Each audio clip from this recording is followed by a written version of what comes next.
status tenaga honorer akan selesai pada 2023, sehingga tidak ada lagi pegawai berstatus honorer mulai tahun depan.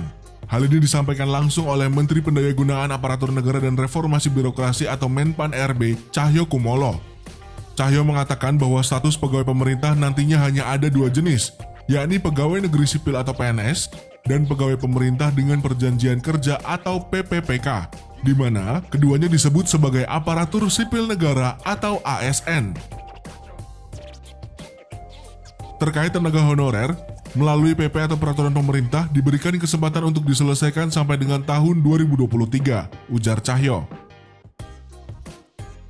Adapun hal tersebut tercantum dalam pasal 8 PP nomor 48 tahun 2005 tentang pengangkatan tenaga honorer menjadi calon pegawai negeri sipil atau CPNS yang secara jelas dilarang merekrut tenaga honorer.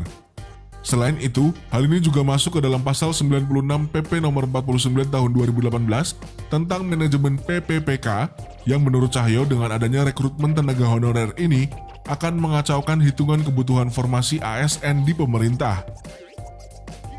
Adanya rekrutmen tenaga honorer yang terus dilakukan tentu mengacaukan hitungan kebutuhan formasi ASN di instansi pemerintah. Hal ini juga membuat permasalahan tenaga honorer menjadi tidak berkesudahan hingga saat ini.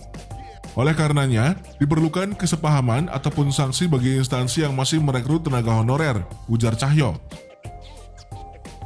Adapun beberapa pekerjaan seperti petugas keamanan dan kebersihan, hal itu akan dipenuhi melalui tenaga alih daya pihak ketiga atau pekerja outsourcing. Untuk memenuhi kebutuhan pekerjaan-pekerjaan yang sangat basic seperti cleaning service, security, dan lain-lain itu disarankan untuk dipenuhi melalui tenaga alih daya dengan beban biaya umum dan bukan biaya gaji atau payroll, jelas Cahyo. Cahyo menambahkan bahwa pemerintah akan mengutamakan rekrutmen PPPK guna memenuhi kebutuhan ASN di sektor pendidikan dan kesehatan.